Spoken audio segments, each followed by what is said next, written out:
AP CM Chandrababu Naidu ఓ బోల్డ్ నిర్ణయం తీసుకున్నారు. అదే తెలంగాణ సీఎం రేవంత్ రెడ్డితో చర్చించి పరిష్కారం కాని ఉమ్మడి ఆస్తుల పంపకంపై ఆంధ్రప్రదేశ్ విభజన చట్టం 9-10 షెడ్యూల్లోని వివాదాస్పద ఆస్తుల పంపకంపై చర్చిద్దామని చంద్రబాబు చొరవ తీసుకున్నారు. ఇటు తెలంగాణ సీఎం రేవంత్ రెడ్డి కూడా స్వాగతం అంటూ తిరిగి లేఖ రాసి ఆహ్వానించారు. జూలై 6న ఏపీ తెలంగాణ రాష్ట్రాల సీఎంల మధ్య భేటీ జరగనుంది.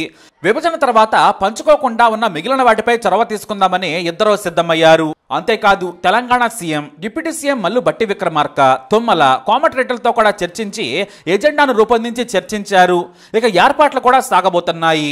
మహాత్మా జ్యోతిరావు పూలే ప్రజాభవన్లో ఈ గ్రాండ్ భేటీ జరగనుంది.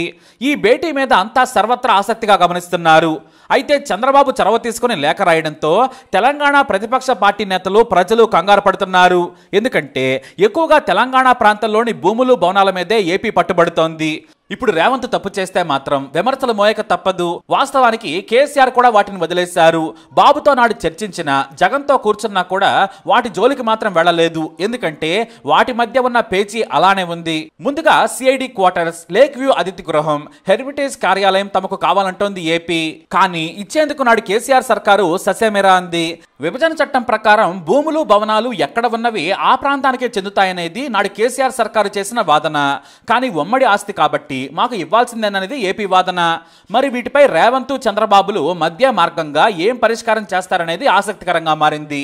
వాస్తవానికి 10 ఏళ్ల పాటు ఉమ్మడిగా అసెంబ్లీ, సెక్రటేరియట్ సహా అన్నింటినీ కూడా వాడుకోవాలని పంచుకున్నారు. కానీ 10 ఏళ్లకు ముందే నాడు బాబు సర్కారు ఏపీకి తరలి వెళ్లిపోయింది. జగన్ కూడా వాటిని పట్టించుకోలేదు. నాటి పరిస్థితులలో అన్ని స్థలాలను మీరే తీసుకోండని అసెంబ్లీ, శాసన మండలి, సెక్రటేరియట్లను ఇచ్చేసింది. ఇక CID office, lake view guest house లాంటి వాటికి దామాషా ప్రకారం వాటాలు వేసుకుని పంచాలంటోంది ఏపీ. అంటే జనాభా ప్రకారం పంచాలనేది ఏపీ వాదన. అయితే 9వ షెడ్యూల్లో చేర్చిన మొత్తం 91 సంస్థల అప్పులు, నగదు నిల్వలు, ఉద్యోగులను పంపిణీ చేయడానికి కేంద్ర షీలా బిడే కమిటీ వేసింది. ఇందులో 68 సంస్థలపై తమకు ఎలాంటి ఇబ్బంది లేదని తెలంగాణ ఒప్పుకుంది. కానీ 23 సంస్థలకు సంబంధించి మాత్రం 2 రాష్ట్రాల మధ్య ఒప్పందం కుదరలేదు. APSRTC, AP state finance corporation, AP Genco, Transco లాంటివి. వీటి మీదే ప్రధాన చర్చ జరుగుతుందనేది ఓ అంచనా. ఇది కాకుండా అతిపెద్ద మర్రి చెన్నారెడ్డి మానవ వనరుల అభివృద్ధి సంస్థ, forest academy, police academy, inter board, వ్యవసాయ విశ్వవిద్యాలయం, పద్మావతి యూనివర్సిటీలు కూడా ఉన్నాయి. అయితే Telugu academy, Ambedkar university, Telugu university విషయంలో కొంత క్లారిటీ ఉంది. ఎందుకంటే వాటిని అక్కడ ప్రత్యేకంగా ఏర్పాట్లు చేసుకోవాలనేది ఏపీ సర్కారు ఆలోచన. పైగా మెయింటెనెన్స్ విషయంలో తెలంగాణకు ఏపీ బాకీ కూడా పడింది. నాటి జగన్ సర్కారు కారణంగా అంబేద్కర్ యూనివర్సిటీ నుంచి తెలుగు అకాడమీ వరకు వదిలేశారు. వాటిపై ఇప్పుడు బాబు ఎలాంటి ప్రపోజల్ పెడతారనేది ఆసక్తికరంగా మారింది. ఇక ఏపీఎస్ఆర్టీసీకి చెందిన బస్ భవన్పై మొదటి నుంచి వివాదాస్పదమే. తమకు కావాలని ఏపీ కోరుతోంది. కానీ తామివ్వమని తెలంగాణ అంటోంది. ఇదే తరహా భవనాలు ఏపీలో కూడా ఉన్నాయి. వాటిని మీరు తీసుకోండి, మేము తెలంగాణ భవన్ తీసుకుంటామని చెబుతోంది. ఇవి కాకుండా ఉన్నత విద్యామండలికి చెందిన 30 విద్యా సంస్థలపై కూడా ఇప్పుడు చర్చ జరగనట్లు తెలుస్తోంది. అన్నింటికంటే ముఖ్యమైనది విద్యుత్ బాకీల పంచాయతీ. తెలంగాణ రాష్ట్రం ఏర్పడిన జూన్ 2, 2014 నాటి నుంచి 2017 జూన్ 10 వరకు కూడా ఏపీ జెన్కో నుంచి తీసుకున్న కరెంటుకు గాను తమకు 3,441 కోట్లు ఇవ్వాలని ఏపీ కోరింది. అంతేకాదు కేంద్రంతో కూడా చెప్పించింది ఏపీ సర్కారు. అది కూడా లేట్ పేమెంట్ సర్ఛార్జీతో కలిపి. కానీ తమకే ఏపీ నుంచి 17,000 కోట్ల కరెంటు బకాయిలు రావాలి. మీ బిల్లులు, సర్ఛార్జీలు మీరే తీసుకుని మిగతా 13,000 కోట్లకు పైగా చెల్లించమని తెలంగాణ వాదించింది.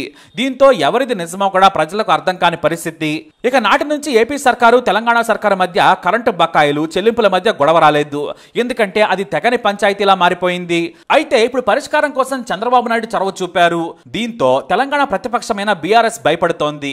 అంతేకాదు రేవంత్ రెడ్డి చారిత్రక తప్పిదాలు చేస్తే కాంగ్రెస్ ను బదనాం చేసేందుకు కాచుకొని కూడా కూర్చుంది. అందుకే దేనిపైన చర్చించాలో చెప్పకుండా బీఆర్ఎస్ చాలా వ్యూహాత్మకంగా ప్లాన్ చేసి విమర్శలు మొదలుపెట్టింది.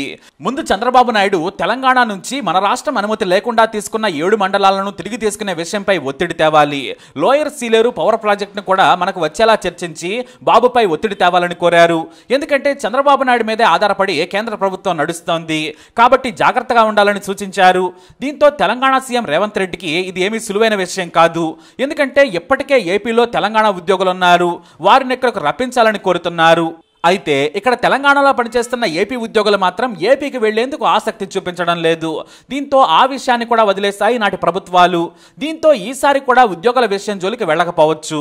ఎందుకంటే 2 చోట్ల కొత్త నోటిఫికేషన్లు ఇచ్చేందుకు ఏర్పాట్లు జరుగుతున్నాయి. తెలంగాణకు అదనంగా ఉద్యోగులను తీసుకొచ్చేందుకు కాంగ్రెస్ సర్కారు ఆసక్తి చూపించకపోవచ్చు. ఇటు బాబు కూడా అంతే. అయితే ఉమ్మడి అంశాలు సామరస్యంగా పరిష్కరించుకుందామని ఏపీ సీఎం చంద్రబాబు నాయుడు లేఖ రాశారు. కానీ ఇది రేవంత్ రెడ్డికి పెతలాటకమే. ఎందుకంటే అన్ని సమస్యలపై చిక్కుముడులు హైదరాబాద్లోని ఆస్తులపైన ఉన్నాయి. దీంతో వాటిని పరిష్కరించుకోవడం అంటే కొన్నింటిని వదిలేసుకోవాల్సిందే. మరి రేవంత్ రెడ్డి వదులుకుంటే బీఆర్ఎస్ వదిలిపెడుతుందా అంటే వదిలిపెట్టదు అనేది వాస్తవం. మరి రేవంత్ రెడ్డి ఎలాంటి నిర్ణయం తీసుకుంటారు, ఇతర నేతలతో ఏం చర్చించారనేది ఇప్పుడు ఆసక్తికరంగా మారింది.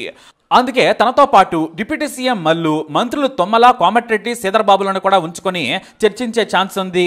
ఎందుకంటే ఏపీకి మొదటి సీఎంగా ఉన్న బాబుకు అన్ని విషయాలపై అవగాహన ఉంది. ఇటు రేవంత్ రెడ్డి దీనిపై హోంవర్క్ చేశారు కూడా. అందుకే ఢిల్లీలోని ఏపీ భవన్ను సులభంగా పరిష్కరించారు. కాకపోతే ఢిల్లీలో ఆస్తిని పంచడం సులభమే, కానీ హైదరాబాద్లో ఆస్తిని ఏపీకి రాసివ్వడం అంటే మాత్రం అంత ఈజీ కాదు. ఇప్పుడు 2 రాష్ట్రాల సీఎంల మధ్య జరిగే చర్చల వల్ల ఫలితాలు వస్తాయా అంటే మాత్రం రావనే వాదన వినిపిస్తోంది. ఎందుకంటే కేవలం ఆయా సమస్యలపై చర్చ జరుగుతుందంతే. రేవంత్ రెడ్డి సొంతంగా నిర్ణయం తీసుకునే పరిస్థితి ఉండదు. మంత్రివర్గంలోనే చర్చించాలి. మిత్రపక్షాలు, ప్రజా సంఘాలు, చివరకు ప్రతిపక్షాలతో కూడా చర్చించి వాటిపై నిర్ణయం తీసుకుని చెప్పే అవకాశం ఉంది. లేదంటే పార్టీతో పాటు రేవంత్ రెడ్డి కూడా తీవ్ర విమర్శలను ఎదుర్కొంటారు. ఎందుకంటే తెలంగాణ సెంటిమెంట్ మళ్లీ బీఆర్ఎస్ రగిల్చే అవకాశం ఉంది. తెలంగాణ సెంటిమెంట్ తోనే ఈ విభజన ఆస్తులు ముడిపడి ఉన్నాయి. కేసీఆర్ లాంటి వ్యక్తే వాటిని పరిష్కరించలేక వదిలేశారు. ఎందుకంటే ఇక్కడ ఆస్తులను ఇవ్వడం కేసీఆర్కి ఇష్టం లేదు. ఏపీలోని ఆస్తులను తెచ్చుకోలేరు. ఏ రాష్ట్రంలో ఉన్న ఆస్తులు వారివేనని ముందే చెప్పి కేంద్రం దగ్గర కూడా ఒప్పుకోమని తేల్చారు. దీంతో కేంద్రం వేసిన కమిటీ కానీ ఏమీ తేల్చలేకపోయింది. ఇప్పుడు చంద్రబాబు నాయుడు, రేవంత్ రెడ్డిల మధ్య కూడా పెద్దగా చెప్పుకునేంత పరిష్కారం కాకపోవచ్చు. ఎందుకంటే ఇది రేవంత్ రెడ్డికి వ్యతిరేకంగా మారుతుంది. బీఆర్ఎస్ కు చెందిన సోషల్ మీడియా ఇప్పటికే గురువుతో కలుస్తున్న శిష్యుడు ఇక హైదరాబాద్ మీద పెత్తనం కూడా ఇస్తాడు. బాబు ఏపీతో పాటు తెలంగాణను కూడా పరిపాలిస్తాడనే ట్రోలింగ్ మొదలుపెట్టింది. ఇది విభజన సమస్యల పేరుతో ఏర్పాటు చేస్తున్న మీటింగ్ మాత్రమే. కానీ తెలంగాణ మీద స్వారీ చేయడానికి చంద్రబాబు చేస్తున్న కుట్ర అని ఒక వర్గం ఇప్పటికే దారుణమైన కామెంట్స్ చేస్తుంది. కాబట్టి రేవంత్ రెడ్డికి కర్ర విరగకుండా, పాము చావకుండా వ్యవహరించాల్సిన విషయం. దూకుడుగా వెళితే మాత్రం తెలంగాణకు జరిగే నష్టం సంగతి తర్వాత, కానీ కాంగ్రెస్ మాత్రం దారుణ విమర్శలను ఎదుర్కొంటోంది.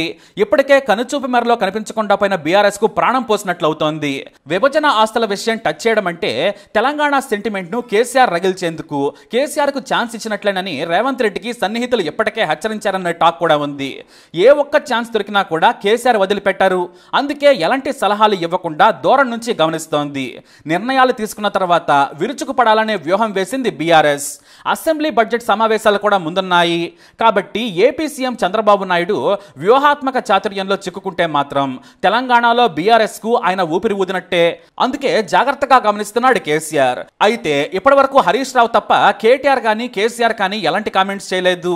మరి రేవంత్ రెడ్డి ఎలా ముందుకు వెళ్తారనేది ఆసక్తికరంగా మారింది. మామూలుగానైతే ఈ మీటింగ్ వల్ల పెద్దగా ఏమీ ఒరగదని, మరోసారి భేటీ అవుతామని ప్రకటించే ఛాన్స్ కూడా ఉందనే కామెంట్స్ కూడా ఉన్నాయి. ఒకవేళ నిర్ణయం తీసుకున్న పాత నిర్ణయాల మీద కేసీఆర్ అంగీకారం తెలిపిన వాటి మీదనే రేవంత్ ముందుకెళ్లొచ్చు. ఎందుకంటే విమర్శలు చేయడానికి అప్పుడు బీఆర్ఎస్ కి ఏ ఛాన్స్ ఉండదు. వారే తమకు అభ్యంతరం లేదని కేంద్రానికి కూడా లేఖ రాశారు. కాబట్టి ఆ విషయాల మీద అవగాహనకు వచ్చి పరిష్కారం చేసుకోవచ్చు. అంతేకాని ఈ మీటింగ్ వల్ల వివాదాలు పరిష్కారం అవుతాయని చాలా మంది భావించడం లేదనేది వాస్తవం. మరి చంద్రబాబు, రేవంత్ రెడ్డి ఇద్దరు సీఎంలు కలబోతున్నారు. దీనిపై మీరేమంటారు? మీ అభిప్రాయాన్ని కమెంట్ ద్వారా తెలియజేయండి. వీడియోని లైక్ చేయండి, షేర్ చేయండి, మా ఛానల్ని సబ్స్క్రైబ్ చేసుకోండి.